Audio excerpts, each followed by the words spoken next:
L'année passée, on a organisé 5 conférences, et notamment une qui était très forte, et je voudrais qu'on ait un peu une petite pensée pour ces gens.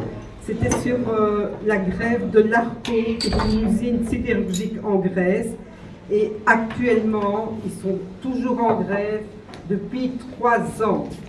Et donc quand je vois la combativité des camarades des Forges de Clabecq, je pense à ces gens. Et bien sûr, la délégation syndicale est menée par le PAME, le syndicat de front de lutte, qui est membre de la Fédération syndicale mondiale. Donc c'est des gens très à gauche. Et aussi, c'est un membre du comité central du Koukoué, du Parti communiste grec. Et là, si vous vous inscrivez aussi, on vous envoie toutes les informations sur toutes les luttes qui sont menées à travers le monde et en Europe aussi. Alors, notre cercle Bob Claessens, malheureusement, n'a pas de subside. On n'est pas une grande association. On l'a relancé depuis 2 ans. On a besoin de votre soutien. Freddy va passer la petite caisse parce que pour louer les salles, faire des photocopies. Encore une taxe. 1 euro, c'est 1 euro. Hein, voilà. Et comme dans notre objectif en tant que cercle n'est pas simplement de travailler, de montrer les luttes au niveau local, etc., mais aussi de joindre aux luttes anti-impérialistes contre la guerre, pour le climat, pour le logement. Donc, je voudrais donner 2 minutes la parole à mon amie depuis plus de 40 ans, Myriam Delis, qui vient de Charleroi, qui est de la plateforme Charleroi-Palestine, qu'elle puisse vous faire une petite communication sur une des luttes que nous menons aujourd'hui pour la libération de... Parce que c'est un des prisonniers politiques très importants. Oui, bonjour. Donc en fait, il y a une campagne internationale pour la libération d'Ahmed Saadat. C'est un des plus de 4750 prisonniers palestiniens actuellement dans les prisons israéliennes. Et donc Ahmed Saadat était le secrétaire général du Front populaire pour la libération de la Palestine. C'est un dirigeant de gauche. Et donc il y a une campagne internationale dans 45 pays, menée par plus de 400 organisations, et donc à Charleroi, on mène aussi cette campagne, enfin on la mène un petit peu en Belgique, et donc j'ai des petits papiers avec moi que je vous donnerai à la sortie, et en signe de solidarité, si vous voulez vous faire prendre en photo avec l'affiche pour la libération d'Ahmed Saadat, on peut prendre une photo de vous, et on va poster les photos un peu partout, et sensibiliser ainsi les gens pour la libération d'Ahmed Saadat, mais aussi pour la libération de tous les prisonniers en Palestine, parce qu'en fait, les vrais dirigeants du peuple palestinien, ils sont derrière les barreaux, et il faut les faire libérer. Merci. Je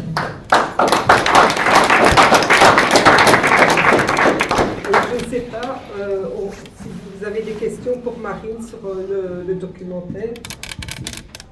Quelqu'un veut poser une question, une impression, un souvenir, une critique? Vous êtes ouvert, hein? Voilà. La distribution, comment vous faites? Quelle est la distribution? Je fais comme je peux, toute seule. Comment? Maintenant, en fait, ce film il sert surtout à... Pardon, Je parle comme ça, c'est mieux. Oui, c'est mieux. Ouais. Maintenant, ce film il sert surtout à parler des indemnités, de la lutte des indemnités, donc cette vidéo va vous parler maintenant. Mais la distribution, oui, je l'ai faite comme je pouvais, quoi, un peu dans des centres culturels. Il y a eu quelques festivals qui ont sélectionné le film aussi, mais il n'a pas été beaucoup mieux. C'est la 3e fois, je pense. Hein. Ouais. Ah, je sais. Oui. Dans le micro. Ah, excuse-moi. Petit bonjour au micro, c'est ça? Voilà. Et la direction, enfin, qui dirige le site? Ils ont été collaboratifs avec ça pour faire ton travail? Le site d'NLMK, enfin, qui est actuellement NLMK. Ouais. Je leur ai pas vraiment dit ce que c'était que le propos du film. Mais je les ai rencontrés et ils m'ont fait faire un tour. Je leur ai demandé si je pouvais filmer. Quand on a été sur le terrain, en fait, j'ai filmé que des gravats, donc ils s'en fichent un peu, quoi. Et comme je les ai pas enregistrés ou quoi, il n'y avait pas de problème. Enfin, j'ai pas volé d'images, quoi. Après, les images qu'on voit, qui sont les images du nouveau quartier, j'ai quand même envoyé des mails pour avoir les autorisations, mais les gens savent pas trop quel est le film, donc ils m'ont dit oui sans trop savoir. En fait, c'est un film de fin d'études, et j'étais en études d'art, en général ça fait pas trop peur.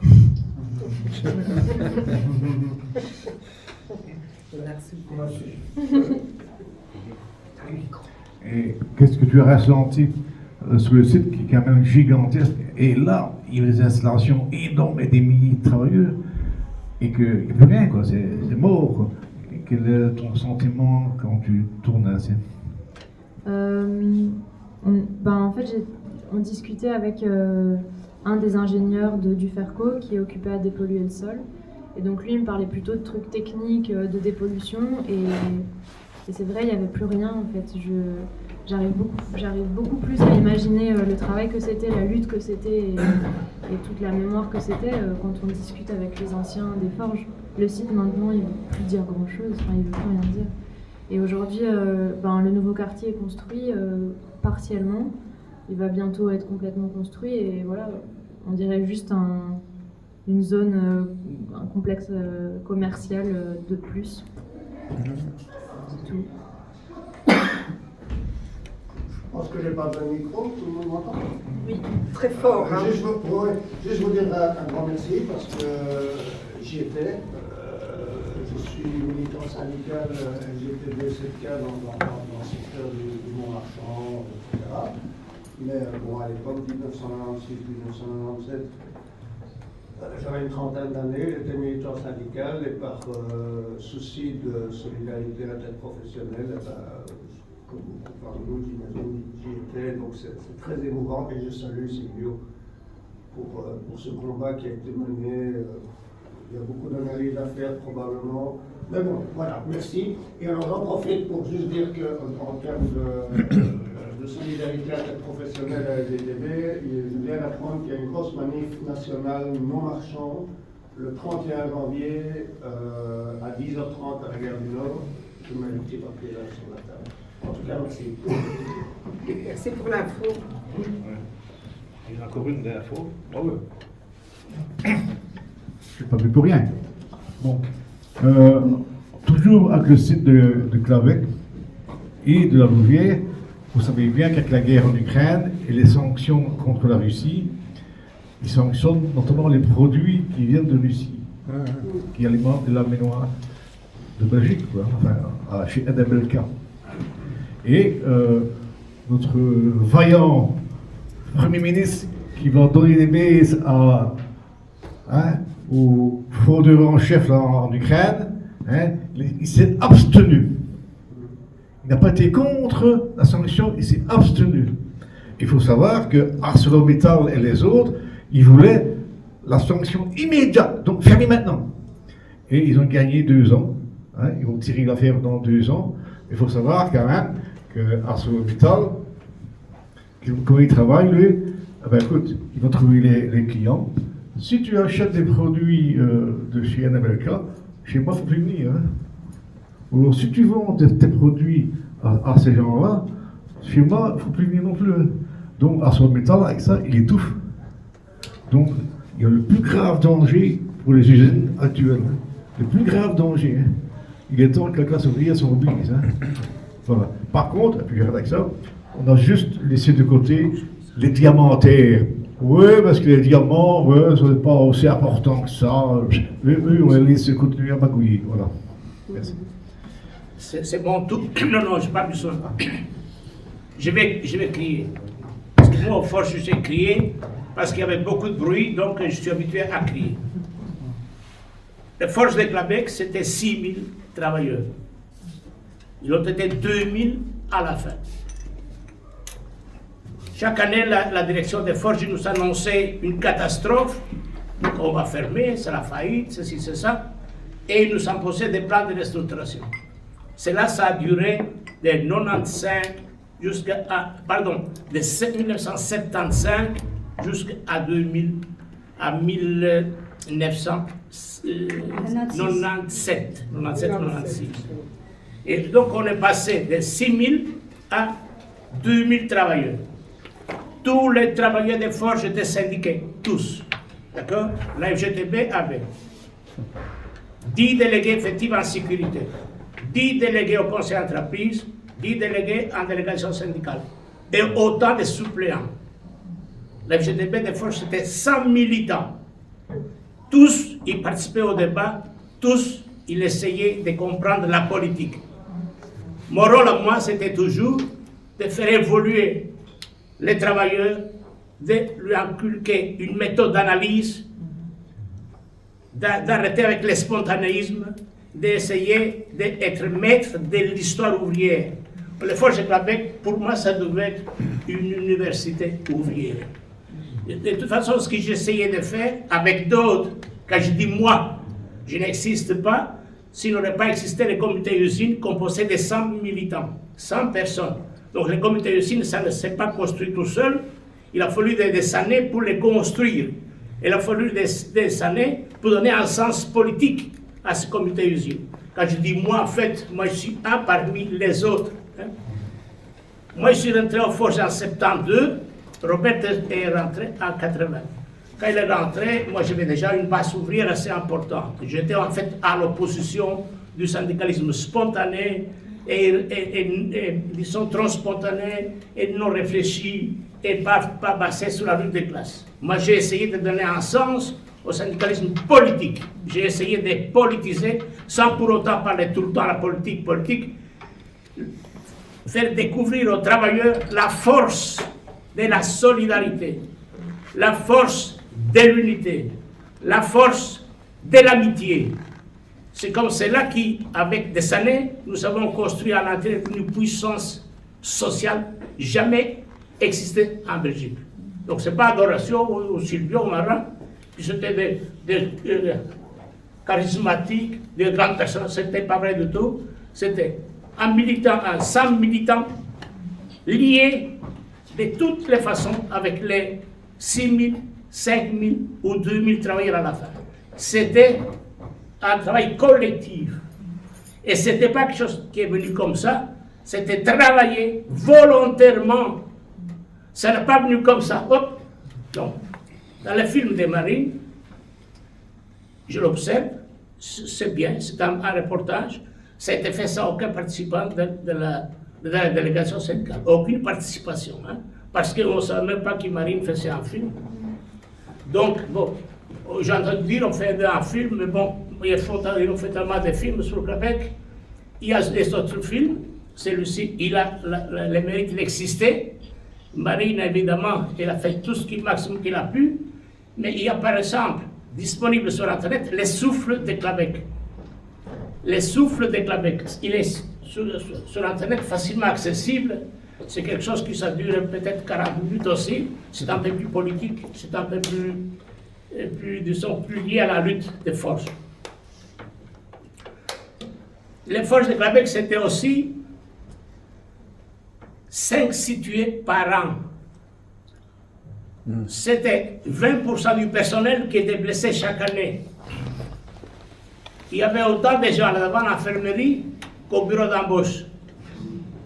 Donc, les Forges de Québec, c'était une usine qui était renvoyée de génération en génération et la mentalité, elle restait arriérée. Quand je suis arrivé là aux Forges, j'étais surpris de voir tous ces gens dans tous les sens. J'étais surpris qu'il y avait une très mauvaise organisation, que les choses étaient trop spontanées, qu'il n'y avait pas de planning de travail, de planification. Et moi, j'étais très surpris d'être dedans. Avec le temps, on a essayé de mener une lutte contre les accidents de travail, mener une lutte contre les maladies professionnelles, essayer de réduire les taux de fréquence et les taux de gravité.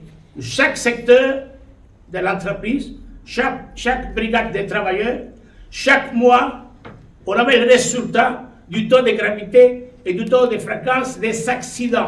Donc, vous pouvez savoir où les problèmes se situaient. Et on pouvait intervenir pour désorganiser les conditions qui amènent à l'accident, parfois mortel. Les forges de Clabec, c'était une usine qui, tous les dangers étaient là-bas. Tous les dangers existaient dans cette entreprise. L'explosion, la chute, l'écrasement, l'empoisonnement, la noyade. Moi, j'ai fait un petit livre avec Françoise d'ailleurs. Tout seul, je n'ai pas su le faire. Et on parle beaucoup de toutes ces choses-là en détail. Et ce ne serait pas évident ce soir de discuter de tout ça. Parce qu'il y a beaucoup de matière à discuter. Pourquoi? Juste pour préciser que dans ce livre, c'est tout le récit de la construction d'un syndicalisme révolutionnaire aux Forges de Clabec, dans tous ses aspects. La lutte contre le racisme, la lutte pour la santé et contre les accidents et les maladies, mais aussi la construction d'un comité d'usine. Il explique dans ce livre, Silvio, comment ils ont travaillé à cela. Et c'est ça, comment ils ont créé l'esprit de Clabec, et que c'est grâce à ça qu'ils ont pu se battre contre cette fermeture, de la manière dont ils l'ont faite, et mobiliser l'ensemble du pays. Hein? Il y a très peu d'entreprises qui ont, je crois que jamais ça n'est arrivé dans l'histoire sociale d'après-guerre, une manifestation organisée par une délégation d'entreprises, ce n'était pas les permanents syndicaux, hein, ce n'était pas les centrales, hein, une délégation d'entreprises qui rassemble 70 000 personnes dans un pays où il y en a des millions. Je crois que c'est un fait tout à fait exceptionnel dans l'histoire ouvrière d'après-guerre. La préface d'Alain Badiou, d'ailleurs, souligne très fort cette exceptionnalité de cette lutte et de cette construction syndicale. Donc si vous ne l'avez pas, je vous encourage vraiment à l'acheter. Si vous l'achetez, vous l'avez aimé, passez-le à d'autres, que ça circule, parce que c'est un livre qui donne vraiment à réfléchir sur ce que nous devons faire aujourd'hui dans nos vies quotidiennes, qu'on soit syndicaliste, qu'on soit employé, qu'on soit dans une association, pour créer des relations humaines qui ont du sens et qui vont dans le sens de changer l'histoire, de transformer ce monde définitivement. Et chacun va y trouver une source d'inspiration. Voilà. Merci Silvio. Je voudrais... La plupart d'entre vous connaissez Françoise. Je voudrais la présenter pour ceux qui ne la connaissent pas. C'est la personne qui est de l'extérieur. Il a suivi les mieux et plus longtemps les luttes aux forges de Clabec. Donc il est rentré, enfin il n'a pas rentré aux forges, il était de l'extérieur. Il a commencé à s'occuper des forges en 1975, si je ne me trompe pas. On s'est rencontrés en 75. On s'est rencontrés dans une manifestation sûrement, et depuis lors on ne s'est jamais quitté, pas de amitié, etc. On se voit encore régulièrement. Bon voilà, maintenant on est des amis, c'est tout. Voilà. Disons que François, c'est le mieux. Une autre personne qui nous a beaucoup accompagnés, hein, beaucoup, mais la plupart d'entre vous, vous nous avez accompagnés pendant les conflits en 96-97. La plupart d'entre vous, vous étiez présents. Donc je ne vais pas vous nommer spécifiquement, mais la personne qui nous a beaucoup aidés pour communiquer, pour transmettre avec les travailleurs, c'est Yoko Tenir qui est ici présent. Pendant tous les conflits finaux, donc les conflits finaux, il nous a aidé à rédiger des tracts, à faire des communications au personnel. C'est un très bon intellectuel. Nous, on n'était pas intellectuels du tout, mais on connaissait la matière, on savait pas bien l'illustrer, l'écrire, etc., la transmettre à la population, la transmettre aux travailleurs, etc.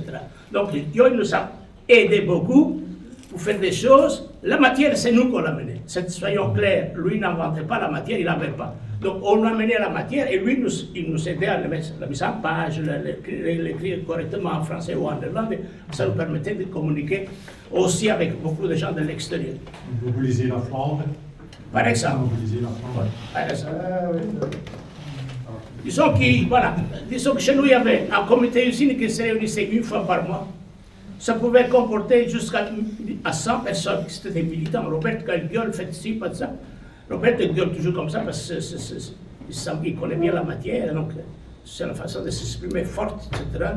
Et disons que Robert, il est rentré en 80, il est devenu président de la délégation en 1990, si je ne me trompe pas. Il est tombé dans ma brigade et c'est avec lui que nous avons élaboré Avec lui et tous les autres autour, pas moi et lui, les grands sœurs, les grands messieurs, non, non. Avec lui, on a élaboré, avec beaucoup de militants autour de nous, la politique syndicale, la politique sociale, la politique de sécurité, la prévention des accidents, les maladies professionnelles, etc., etc., etc. Par exemple, c'était faisable d'après la méthode qu'on avait utilisée, qu'en suivant les taux de fréquence et les taux de gravité, on allait dans les services, on crée une action pour désorganiser les facteurs qui auraient donné un accident. Par exemple, un arrêt de travail, par exemple, une réunion, par exemple, une assemblée. Ici, c'est dangereux, c'est ici qu'il va y avoir l'accident, donc bougeons-nous, faisons tout pour ne pas le faire. Dans les livres, on essaye avec Françoise d'expliquer un petit peu sur tous ces détails. Concernant la participation de la délégation au niveau international, par exemple, quand les mineurs anglais ils étaient en grève, une délégation des mineurs est venue une force de Québec. On a fait une collecte, on a récolté de l'argent, c'est-à-dire on les a envoyés. Par exemple, les métallos allemands, ils étaient en grève, mais on a fait une collecte aussi. Les gens nous disaient pourquoi maintenant vous faites même la collecte pour les poches. Non, c'était les travailleurs allemands, donc c'était pas les poches. On a fait une collecte. Disons que chaque événement qu'il y avait au niveau international, ça nous concernait. Il n'y avait pas un seul événement qui nous, on ne s'en occupait pas. Chaque événement important qu'il y avait en Belgique, ça nous concernait. Ça, on ne restait pas à regarder, on allait. Un exemple, en Belgique, il y avait une grève à Volkswagen. Et les patrons, ils avaient organisé les employés, les gens qui n'aident généralement pas aux luttes, pour casser les piquets de grève des ouvriers à Volkswagen, ici, à Bruxelles. C'est mon quartier, j'habite pas loin de là, ça tombe bien. Donc, qu'est-ce qu'on a fait? On a fait venir une centaine de travailleurs de force avec des cure-dents. Vous savez, il y avait des cure-dents dans le bulldozer. Avec des cure-dents. Et on a dit, allez, venez. On était à 4h du matin là. 4h du matin, mais il y avait beaucoup de gens de Volkswagen. Et en face, il y avait les patrons avec les employés et les cadres pour attaquer les piquets. Venez. Là, il y avait une centaine de gens de force, armés, d'accord? Allez, vous pouvez venir. Et évidemment, tout ça c'était vu, parce que là, c'est filtré par la police, la gendarmerie, tout le monde nous observait ça, même si c'est noir, ils les voyaient. Directement, le bourgmestre dit bon, réunion à 10h au ministère. Donc, le délégué était appelé à négocier à 10h. À 11h, ils avaient un accord. Tous les problèmes de Volkswagen à ce moment-là, a été résolu. Sur une heure de temps, il y a eu une réunion qui a été résolue. Et le bourgmestre était intervenu, etc. Parce que parfois, il faut le rapport de force. Chaque fois, il y avait un problème à Volkswagen, à Caterpillar. Et bien, nous, on a occupé la gare du Midi. Une chose qu'on n'a pas réussi, ils ont commencé à parler d'une guerre en Irak, pour attaquer l'Irak. Et nous, on voulait faire une journée de grève. Et occuper la gare du Midi. On n'est pas d'accord que les Américains font la merde en Irak. Mais la pression médiatique a été tellement forte. La télévision, la radio, pas contre nous, parce qu'ils ne savaient pas que nous on organisait une action pour soutenir l'Irak. Tellement fort qu'on était certain de faire sortir toutes les forces de Québec pour aller occuper la gare du Bise.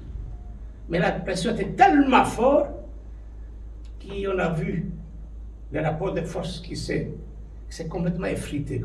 Comme tous nos militants, ils s'étaient aussi influencés par la publicité, par la télévision, par la radio. Finalement, ça s'est terminé avec une petite affiche à qui profite la guerre en Irak. Mis sous le bureau et c'était fini. Donc, c'était pas tout, on n'arrivait pas à tout régler, ni à intervenir dans toutes les choses. Il y avait des fois que oui. Par exemple, il y avait un problème à Caterpillar, où la direction de Caterpillar menaçait de licencier des délégués. Nous, on a occupé la gare de Tubize. On a sorti tous les gens de force, hop, à la gare de Tubize. On a dit à Caterpillar, s'il faut, on vient jusqu'à chez toi.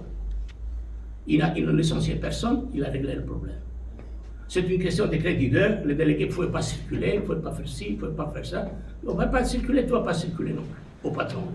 Donc, à ce moment, nous, on a pris des grosses responsabilités. C'est évident qu'avec le temps, en ayant participé à toutes ces actions, au niveau national, au niveau local, au niveau international, qu'il y a eu le tremblement de terre en Italie, on a récolté 1 million de francs belges dans une caisse. On a mis une caisse, on dit mettez l'argent qu'il faut.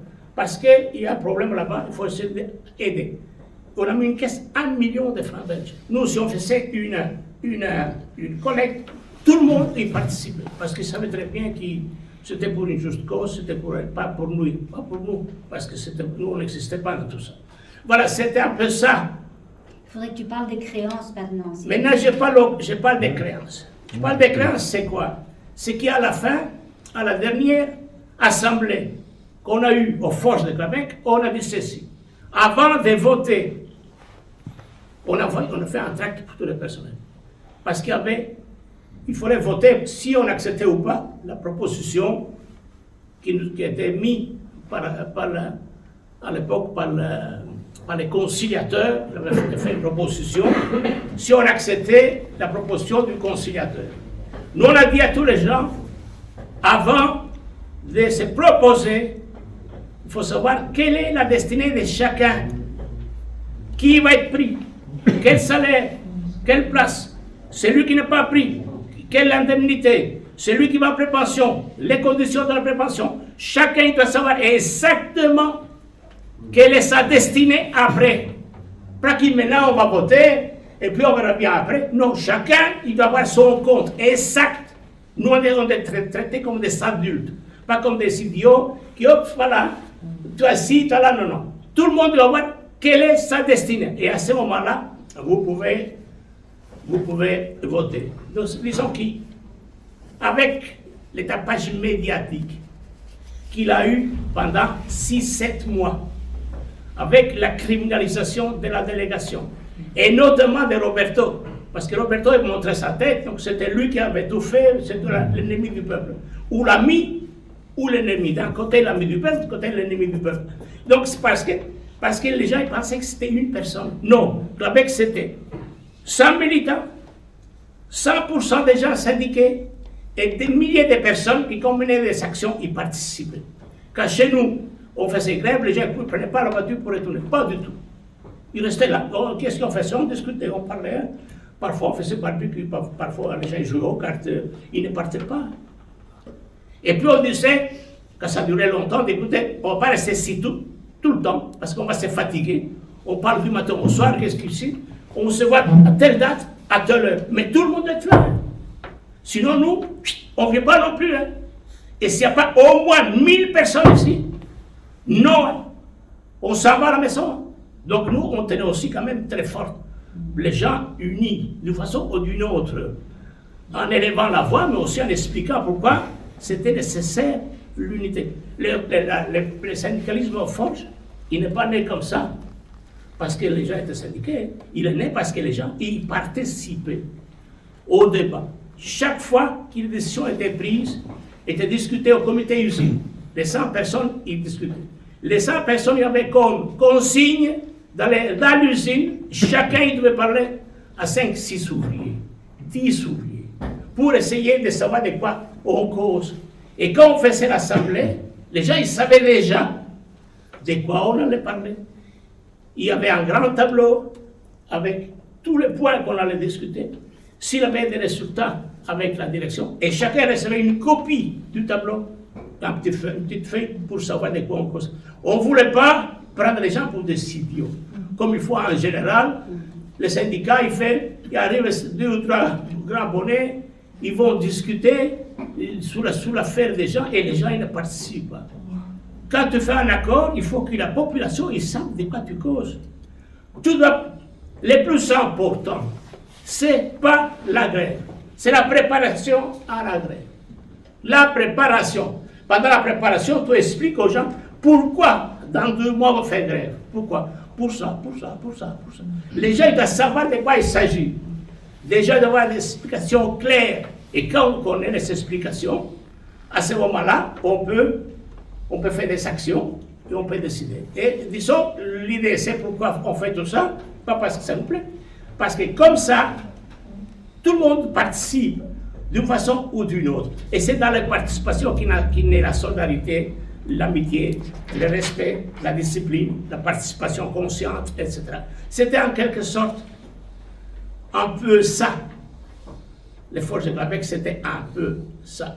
Qu'est-ce que ça donnait, les forces de Clabec? D'ailleurs, Primo, il a dû réouvrir l'usine. Ça, on avait les plans qui voulaient la vendre pas en morceaux. D'ailleurs, ce plan, il laissait encore Robert chez lui. Il m'a dit si je les voulais, je dis non, maintenant, étudier les plans qui étaient vendre l'usine en morceaux, ça ne vaut pas la peine, c'est trop. Donc, il voulait vendre l'usine en morceaux. Nous, on savait qu'il voulait la détruire. Et nous, on s'est opposé et on était obligé à la mettre en route. Évidemment, la plupart des gens des forges ont été exclus, notamment les gens politisés. Les gens, ce qui est la conscience politique, la conscience ouvrière, la plus forte, était éliminée de l'embauche. N'empêche, qu'est-ce qui est resté comme héritage? Une grande expérience. C'est-à-dire que l'esprit syndical en Belgique, notamment francophone, a évolué. Comment? L'esprit syndical global de la population. Pendant des heures, pendant des mois, voire des années, Clabec était à la une du journal. À la une. Et il parlait tout le temps, dit ça. Donc il y avait une discussion qui émanait des forges, mais qui englobait la population du pays. De sorte que quand on a appelé les gens à venir nous soutenir, il avait, combien on a dit? 70 000 personnes dans l'usine. Donc, et malgré l'opposition des partis politiques traditionnels, disons, et malgré l'opposition des dirigeants syndicaux. Nolé, il est venu, ils nous ont appelés les jours avant. Nolé, il s'est fait accompagner de 2-3 camarades, de 2-3 dirigeants. C'était le dirigeant de la FJTB. De Wallonie. Hein. Oui. Des gens qui avaient un nom syndical assez important. Ils sont venus, on s'est rencontrés à Nivelles. Et Nolé nous a dit, bon, moi je vais prendre la parole demain à l'Assemblée. Il sentait qu'il y avait une mobilisation. Hein? Il sentait qu'il... À la manif, il voulait prendre la parole. Oui, à l'Assemblée de la manif. Oui, c'est ça. Donc il y avait une grande manifestation, à la manifestation de 70 000. On avait préparé un terrain pour recevoir les gens. Il y avait un grand podium. Il y avait un service pour des toilettes. Il y avait un service pour servir des boissons. Il y avait un éclairage parce qu'il faisait noir assez vite. Et la manifestation, c'était après-midi. Donc, on avait éclairé toute la plaine pour que les gens puissent écouter ça à l'aise. On a travaillé, et moi personnellement, au moins pendant 2 semaines, 8 heures par jour avec des bulldozers pour faire ci, pour faire ça, pour clôturer, pour qu'il n'y ait pas de gens qui tombent, qu'il n'y ait pas d'accident, qu'il n'y ait pas ci, qu'il n'y ait pas là, que les gens puissent aller aux toilettes, etc., etc. On avait tout organisé. Et c'était un grand triomphe. Nolé, ils disent, je vais prendre la parole. Moi, je dis, Michel. Oui, Silvio. Silvio, c'est moi, Michel, c'est lui. Hein? Il dit, on s'est rencontrés à Nivelles avec des autres dirigeants syndicaux. Et il nous a demandé, je demain à l'Assemblée, je prends la parole. Moi, je lui dis, Michel, si on t'aime bien, ça tout le sait qu'on te toujours aimé, mais bon, si c'est pour défendre la position de la délégation syndicale, qui Clabec il ne fermera pas, et qu'il faut un plan social, et régler tous les problèmes, tu peux prendre la parole. Sinon pas. Ah, dit non, moi c'est pas pour ça, c'est pour dire bonjour. Écoute, pour dire bonjour, nous on peut dire bonjour à 18 langues différentes à Clabec. Parce qu'il y a 18 nationalités. Donc on peut dire bonjour à 18 langues différentes. Donc pour ça on n'a pas besoin. Et il n'a pas pris la parole, évidemment. Il vient là pour dire ça va. Si tu viens là pour dire non, Clabec il ne fermera pas. Et Robert, c'est ça qu'il a dit à l'Assemblée. C'était Robert qui a pris la parole. Il fermera. Quand il dit que c'est du Clabec ils l'ont cassé tout. Rien que les banques. Et rien que les banques. Pas un véhicule. Pas rien du tout. Rien que les banques. Parce que c'était les banques qui avaient empêché le financement de la relance des forges. Donc c'était un objectif politique ou social, je n'en sais rien. Et à quelles banques qui ont encaissé des coups. Et c'est pas vrai qu'il y avait des gens qui avaient tout cassé, qui ceci, ça, c'était absolument vrai. Puis ils ont commencé à nous criminaliser. Ils nous appelaient des animaux sauvages. Et dans le livre, il y a quelques expressions, ce sens comme ça. C'est marqué un petit peu tout ça. Des gens qui ils ont créé Tubize comme un village sicilien, où les gens ils n'osent pas parler, ils n'osent pas entendre, ils n'osent pas voir, parce que les Tubiziens ils sont devenus comme les Siciliens. Comme la mafia sicilienne. Reviens aux créances, Sylvie. Oui, voilà. Revenons aux créances. Il me doit 20 millions d'euros. Maintenant. Il faut peut-être expliquer d'où ça vient. Bon, écoute, j'explique ça vient. Tu veux que je le fasse? Donc, Faut que je le fasse vite? voilà. Pourquoi est-ce que vous relancez la lutte? Quels sont les En objectifs? 92, il y a eu une... Françoise vient ici pour... Tu gardes fort. Regarde t'asseoir ici. Hein. Non, ça va. En 92, il y a eu, après X plans de restructuration, la menace de la faillite, la fermeture de l'entreprise. Et à ce moment-là, le patron des Forges de Clabec dit voilà, nous, on va prendre des mesures d'économie. Donc, on va diminuer vos salaires de 10%, supprimer la prime de fin d'année, le 13e mois. Sinon, c'est la faillite, c'est la faillite, c'est la faillite. Bon. Alors, à ce moment-là, dans la délégation, le rapport de force n'était pas encore vraiment changé. C'est-à-dire qu'il y avait les anciens qui, pour la plupart, allaient sur la ligne du Parti socialiste et de la collaboration et qui disaient « il faut accepter, sinon on va être tous dehors, ça va fermer, etc. » Et puis, il y avait ces jeunes hommes-là, avec leurs militants comité d'usine, etc., qui disaient « mais on va quand même pas accepter une chose pareille, c'est pas possible, quoi. » Et à cause de cette balance qui n'avait pas encore basculé du bon côté, quand la situation n'est pas claire pour les travailleurs. La réduction de salaire a été acceptée, mais sous forme d'un prêt Oui, obligatoire donc, à l'entreprise. La délégation étant divisée, les travailleurs n'ont pas réussi à refuser complètement ce plan, mais ils ont imposé que ce soit un prêt à l'entreprise. Donc 10% de le salaire depuis 92 jusqu'à 96 décembre, faillite. Un mois, le 13e mois de 92 jusqu'à 96 décembre, ça fait 20 millions d'euros aujourd'hui. 25 ans après, ils n'ont pas revu un cent de cet argent qui est le leur, puisqu'ils ont fait un prêt à l'entreprise. Donc c'est la curatelle qui doit gérer que cet argent soit redistribué aux travailleurs. La question, c'est que dans le premier accord qui avait été proposé, les travailleurs étaient les premiers créanciers. Et à ce moment-là, la délégation avait dit, on est d'accord avec ça, hein, bien sûr, on l'exige même, mais il faut définir les conditions pour chaque gars qui sort de l'usine, ce qu'il va devenir, comme il a expliqué. À ce moment-là, il y a eu un deuxième accord proposé, et il a été refusé par un nouveau référendum parce qu'il ne remplissait pas la fonction que les travailleurs désiraient. Et puis il y a un troisième référendum qui a été soumis aux travailleurs. Ce référendum contenait un accord social qui avait été fait entre la curatelle, les politiques et les dirigeants syndicaux. Les dirigeants syndicaux. Aucun délégué des Forges n'avait été associé à ce plan social. Et donc, dans ce plan social, les travailleurs n'étaient plus les créanciers premiers, les problèmes des ouvriers n'étaient toujours pas réglés. Et cet accord, la délégation a dit, il ne faut pas voter, mais là, les gens, ils étaient en lutte depuis des mois, etc. Il y avait eu toute la campagne médiatique. Et donc, cet accord a été accepté par référendum, alors que les travailleurs ne savaient quasi rien de ce qu'on vivait. Résultat, aujourd'hui, 25 ans après, les banques ont reçu leur argent, l'État chaque fois qu'il y a de l'argent qui rentre pour les ventes des immeubles, enfin que la curatelle gère la vente de tout ce qui appartenait à Clabec, chaque fois c'est l'État qui se rembourse, ce qui fait que 25 ans après, ils n'ont rien touché. Alors là maintenant, vas-y. C'est bien, merci. En fait, maintenant, 25 ans après mobiliser, c'est pas évident.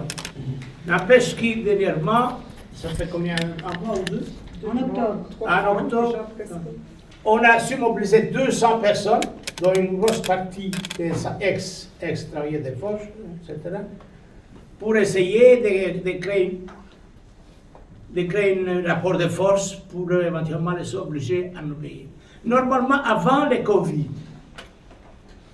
il y avait un jugement qui devait se faire le 20 mars. Donc, on s'est préparé à mobiliser les gens. C'était un jugement qui allait décider qui allait recevoir les 18 millions qui étaient Donc, dégagés on par avait, la curatelle. Si on c'était avait l'État, mobilisé les gens pour aller au tribunal de Bruxelles le 20 mars 2020. Le 20 mars. Donc, on avait préparé comment aller à Bruxelles. Eh bien, en cachette, ils ont fait le jugement les 6. Ils n'ont rien dit à nous, nous ne sommes rien dit à nous, ils l'ont fait entre eux. Hein. Ils ont triché, donc évidemment, et on a su qu'on avait perdu, mais nous on n'était pas présents. Maintenant, il faut dire que la curatelle, il a joué aussi double jeu, parce que normalement, ça aurait été un minimum de nous prévenir. Voilà, maintenant, disons qu'on n'a pas vraiment le rapport de force maintenant. Vous voyez, 25 ans après, remobiliser les gens, ce n'est pas du tout évident. C'est ça la vraie question. Mais on n'a pas dit les derniers mots. On essaye encore de voir comment s'y prendre. Puis, entre-temps, il y a eu le Covid. Moi, je vous dis franchement, pendant le Covid, moi, je n'avais pas envie de rencontrer des gens. Ah, moi, j'ai 76 ans, avec le Covid, j'attrape ça. C'est fini comme la lutte, ça termine là. Donc, moi, je ne voulais pas faire de réunions. D'ailleurs, moi, je suis le premier qui a dit non, stop. Toute activité s'arrête. Et on verra bien après. Après, on s'est revus, etc. On s'est revus, on a essayé de remettre en route la chose, mais ce n'est pas facile. On était à 200 à la salle du gymnase à Tunis, 200 personnes. Donc, une grosse partie des forces, mais beaucoup de militants, dont c'était entre vous, qui étaient là. Tu veux encore dire quelque chose, Françoise, ou bien on donne la parole à la Non, salle? je veux dire que ce regroupement qui s'appelle Ceux de Clabec va essayer d'envisager des actions, notamment parce qu'il y a un nouveau procès qui se fait sur le terrain qui appartenait aux forges de Clabec à Villevorde, le terrain des fours à coques, qui est un immense terrain qui a été vendu illégalement par le bourgmestre de Villevorde, alors qu'il appartenait aux forges de Clabec. Et donc il y a tout un litige pour récupérer ce terrain dans l'argent de la curatelle. Bon, mais on ne sait pas du tout comment ça va se passer. Non, François, le terrain, c'était annulé la vente. Oui, parce que c'était illégal. La vente, c'était annulé. C'était illégal, donc le terrain, il revient maintenant à la curatelle. Le problème, c'est que la personne qui l'a acheté, il a fait des travaux sur ce terrain. Assainissement. Des travaux de pollution du terrain. Et a démonté les vieux bâtiments qu'il y avait. Donc maintenant, il y a un autre procès pour savoir combien ils sont dépensés pour nettoyer le terrain. Et combien éventuellement il peut être vendu le terrain une fois qu'il est nettoyé. Enfin, maintenant, c'est nettoyé. Donc la question est en cours. La seule chose qui nous manque, c'est le rapport de force. C'est-à-dire que ce n'est plus comme avant. On n'avait plus la force comme avant pour véritablement créer un rapport de force pour le faire payer ce qu'il nous doit. Beaucoup d'ouvriers sont morts, beaucoup de cancers, de conséquences de ce qu'ils ont du travail, énormément, et d'autres sont malades. Donc, et puis à l'âge qui joue, évidemment. Voilà, je crois qu'on arrête, Françoise, parce que... Il y a des questions là-dessus? Oui. Est-ce que Jo, tu as des choses à ajouter par rapport à la lutte de ta participation, parce qu'elle était assez intensive aussi? Oui. Viens par ici, c'est qui Viens, veut parler. viens prendre le micro là-bas. Tiens, le micro là. Je trouve que Silvio a bien expliqué la mobilisation de masse par cette partie de la délégation qui a introduit une vraie habitude de syndicalisme de combat. Mais ensemble avec les masses, avec d'ailleurs tous les assemblées qu'il y avait à Clabec, on n'a pas vu des images de ça, mais c'était impressionnant. Mais sur le reportage qu'a fait Marine, on voit certaines choses, mais si vous voulez voir un peu mieux, sur Internet, les souffles de Clabec. C'était un reportage qui était fait à ce moment-là, pendant la lutte, donc c'était direct, etc. Il y a beaucoup. Maintenant, concernant l'affrontement sur l'autoroute, d'abord, moi j'avais un accord avec la gendarmerie. La gendarmerie m'a dit Silvio, on ne peut pas occuper notre route, mais vous pouvez tolérer. Tolérer, ça ne veut pas dire qu'il faut être autorisé. On ne peut pas vous autoriser, parce que la loi interdit d'occuper les autoroutes. Donc, moi, la BSN m'a dit, vous êtes toléré. Et quand on arrive là-bas, on a su la gendarmerie avait reçu l'ordre de se déclarer en légitime défense, ce qui peut utiliser les armes. Au moment qu'il reçoit l'ordre, vous êtes en légitime défense, le ministère de l'Intérieur, ça veut dire qu'il peut tirer. Hein? Parce qu'ils sont armés, ces gens, ils sont les maquis, ils sont armés aussi, hein, ils peuvent tirer dedans. Donc évidemment, il y a à réfléchir deux fois. On sait qu'ils sont en légitime défense, etc. Moi, j'étais avec deux gendarmes. Roberto aussi, d'ailleurs, avec deux types de la BSN qui étaient toujours avec nous. Et puisqu'on devait quand même communiquer avec les autorités, autant qu'ils sont là présents, de toute façon, ils sont au courant de tout. On ne peut pas faire des luttes syndicales sans qu'ils soient au courant. Parfois, on peut faire des actions comme ça, ponctuelles, mais de façon générale, ils sont au courant de tout. Disons que quand ils nous sont attaqués, parce que ce n'est pas nous qu'on les a attaqués, nous, on voulait aller sur l'autoroute. On avait 5 bulldozers. On avait 2 autocars.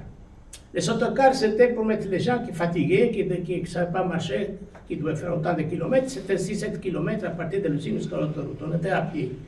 Donc, quand on est arrivé là-bas, moi j'étais avec les BSN, on dit comment on va faire. Moi j'ai pensé, il faut éviter les accidents.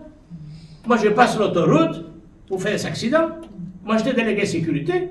Moi pendant 20 ans, j'ai lutté contre les accidents de travail, contre les maladies professionnelles, pour les bonnes conditions de travail, pour ci, pour ça, pour là. Et après j'ai créé des accidents. Mais ça va non. Moi je n'ai jamais voulu créer des accidents.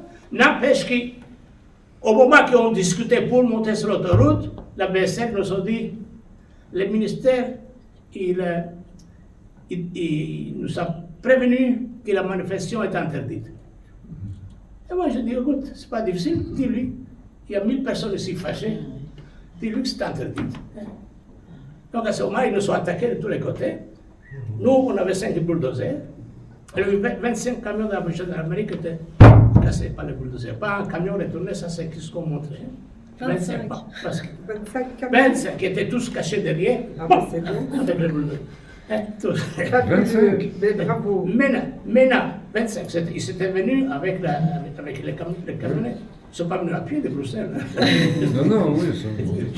Pour revenir à la lutte actuelle, donc comment mobiliser, comment renforcer la campagne. Donc vous avez organisé, et on était 2-3 à venir à l'Assemblée Générale, qui était vraiment très bien, au mois d'octobre à Tubize. Donc vous avez lancé, d'abord c'est un axe d'information, parce que peu de gens sont au courant, connaissent. Donc vous avez aussi un rôle de diffusion de l'information, de faire circuler l'appel de ceux de Clabec, comment on peut aider. Par exemple, je sais que ici à Bruxelles, on a organisé cette conférence maintenant, on était 40-50. Il y a beaucoup de gens qui ont entendu, qui ont reçu des mails, etc. Par exemple, là, j'avais envoyé à la Fédération des plannings familiaux qui font les avortements. cette fille n'était pas au courant, elle est venue, elle n'est pas du tout syndicaliste, rien du tout, donc c'est intéressant et ça va circuler. Donc il y a ce que nous on peut apporter. D'autre part, je sais que prochainement, dans le 23, il y a encore une autre conférence à Courcelles, mais aussi à Saint-Gilles, avec les jeunes du TK, la CGSP ANR, à Charleroi, je pense aussi. Donc, si jamais vous avez envie d'organiser un débat, etc., je pense que les camarades Silvio et Françoise et Marine, il y a ça. Donc, il y a donner vos adresses e-mail. Voilà. Parce que c'est le seul canal par lequel vous allez recevoir des nouvelles, donc le mail, ceux de Clavec. Hein, et vous allez donc comme ça pouvoir recevoir des nouvelles s'il y a des activités et si on projette une action vraiment ciblant la question des créances. Ouais. C'est évident que sans le soutien des autres secteurs du travail ou associatif de la population, on n'aura jamais le rapport de force. Hein. Et alors Françoise, il y a aussi la réunion mensuelle que vous organisez à Tubize, donc le 19 je pense, à 10h, c'est ça? Oui, si je me suis... le problème c'est bien que... noté. Hein. Oui, la taverne a fermé, a fait faillite entre-temps, donc c'est on ne sait pas où on va se réunir. Oh, c'était bien sympa. Hein. Mais ça va être maintenu. On mettra un papier. Tu dis? Je suppose que ça a quand même maintenu, vous avez trouvé... Oui, on va trouver un autre café. Hein.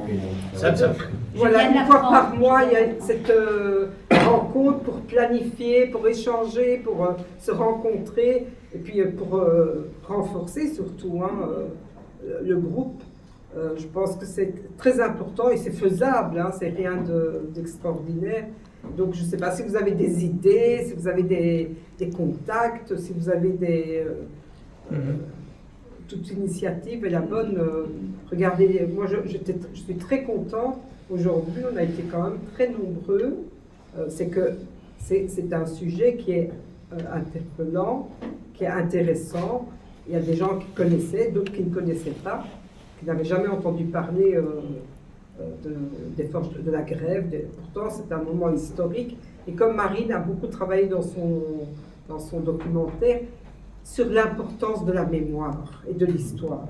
Parce que c'est ce qu'ils veulent faire, hein, c'est supprimer, effacer toute trace, toute mémoire, toute histoire.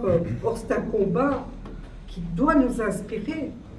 Et ce genre de combativité, moi, c'est ce que j'adore.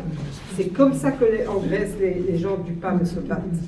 Ils ont avec acharnement, avec détermination, jusqu'au bout, et très, très massivement. C'est ce qui manque en Belgique, malheureusement.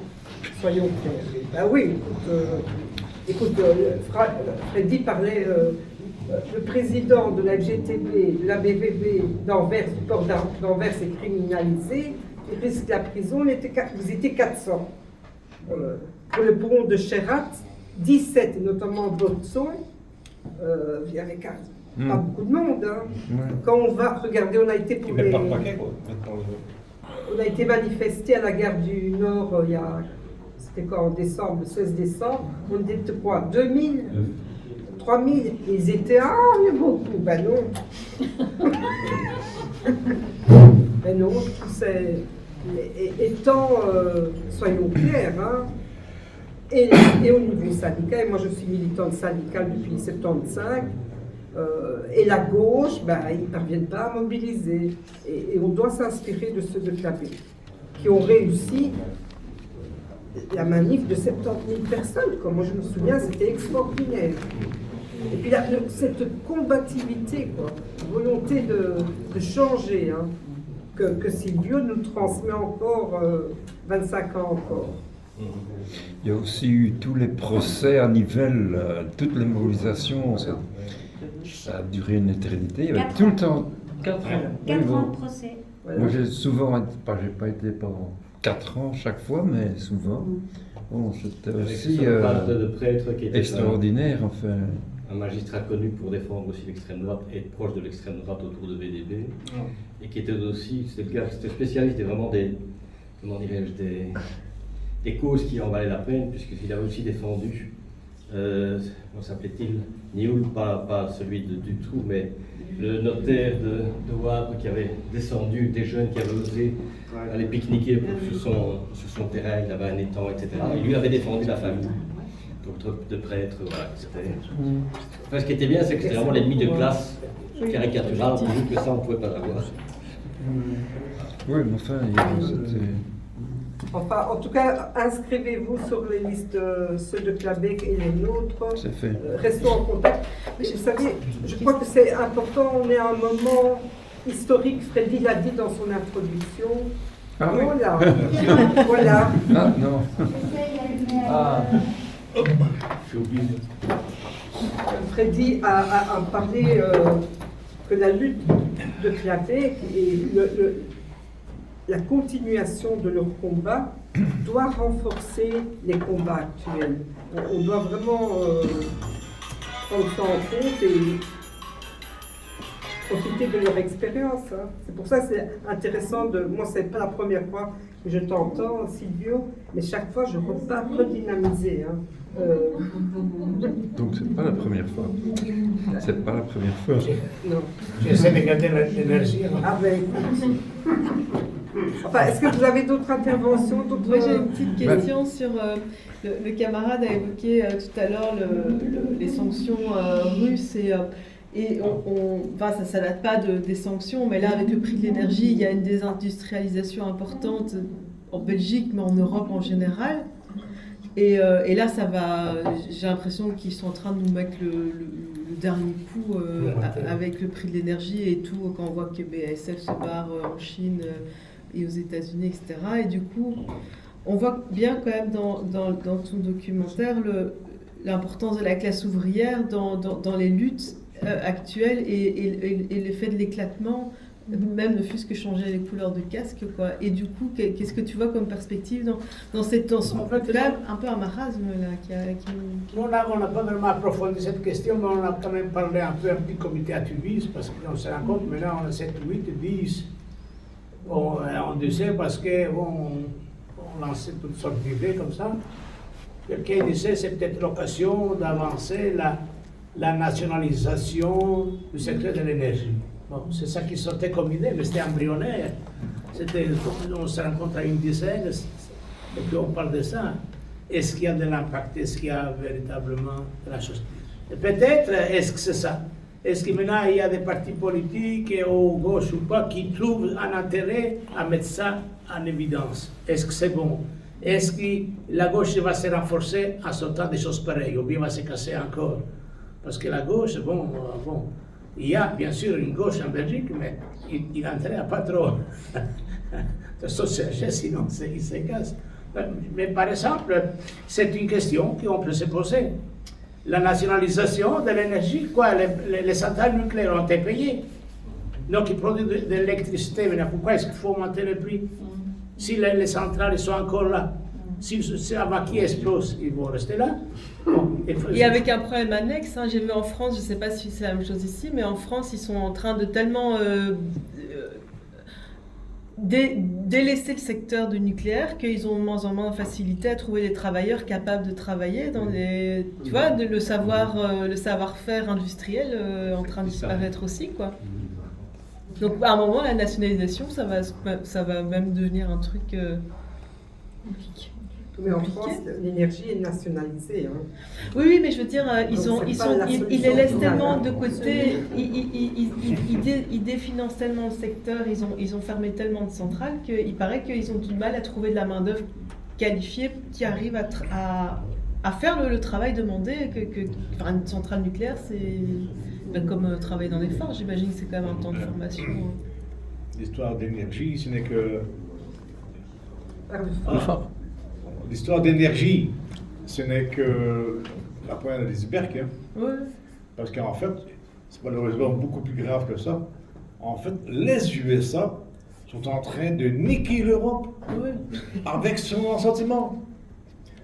Et se sert de l'Ukraine comme faire valoir pour attaquer la Russie, puis après la Chine. Mais l'Europe est soumise aux USA. Ils sont en train de mettre en place un système qui va enlever l'industrie du territoire, parce qu'à cause du prix de l'énergie, ils vont aux USA. Volkswagen commence déjà à déménager. Donc ils n'investissent plus ici, ils investissent sur ça, parce que c'est moins cher, ils gagnent plus d'argent. Et les Européens, comme des moutons, ils font ça dedans, c'est complètement fou. Ils se tirent une balle dans le pied avec les sanctions, ils se tirent une balle dans le pied. C'est effrayant. Sans vouloir exagérer, mais bon, il y a quand même le risque quand même de la guerre nucléaire. Il est toujours là. Apparemment, on prend ça à la légère, ben, si jamais ça pète, ben, c'est l'affaire de l'humanité, pas compliqué. Voilà. Donc, les travailleurs, ils ont intérêt à se réveiller et se battre contre la guerre, parce que la guerre, elle risque d'arriver ici. Maintenant, c'est dans la TV, on montre, ben, elle va venir ici. Et c'est ici qu'on va parler. Là. Et on va faire quoi? Gagner. Voilà, et c'est une des causes pour laquelle on organise le 4 mars, donc la Journée internationale des femmes. Dans cette salle-ci, d'ailleurs, j'ai des petits documents. Ce sera sur la résistance des femmes, des mouvements de femmes, des mouvements pacifistes, etc. Comment les femmes, lors de la Première Guerre mondiale et la Deuxième, ont lutté, ont fait des appels contre la guerre, alors que les hommes sont plutôt militaristes, etc. Comment aujourd'hui on peut lutter contre tous les budgets qu'on accorde pour acheter les F-35, l'argent qu'on envoie pour les armes en Ukraine, alors que nos hôpitaux on ferme des lits, il n'y a plus d'argent pour les écoles, pour les logements, les pensions, etc. etc. Moi, je voudrais ajouter une chose pour ceux qui, éventuellement, ils souhaiteraient être informés si on organise une autre action autour des forges, qu'ils laissent son adresse mail. Parce que c'est la seule moyenne que nous avons maintenant pour vous contacter, la seule moyenne. On en a quelques centaines d'adresses qu'on a dans des activités on a collectées. Donc si vous voulez laisser quelques adresses mail, vous parlez avec Françoise, c'est elle qui assume le secrétariat dans les activités comme ceci, quoi, Françoise Tirionnet.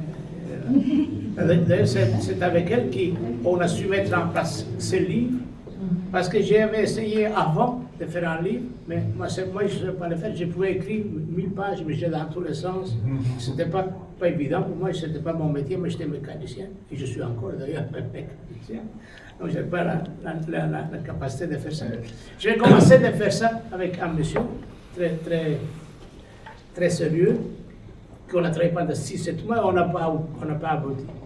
C'était un professeur de français, donc il savait écrire mieux que moi là. Moi j'avais essayé avec un autre, c'était un ancien curé. On a essayé de faire un autre avec un autre. Ça durait 5-6 mois, on n'a abouti à rien de tout. Puis, on se met avec Françoise, on a mis assez bien de temps. Finalement, Françoise il a réussi à concrétiser ça.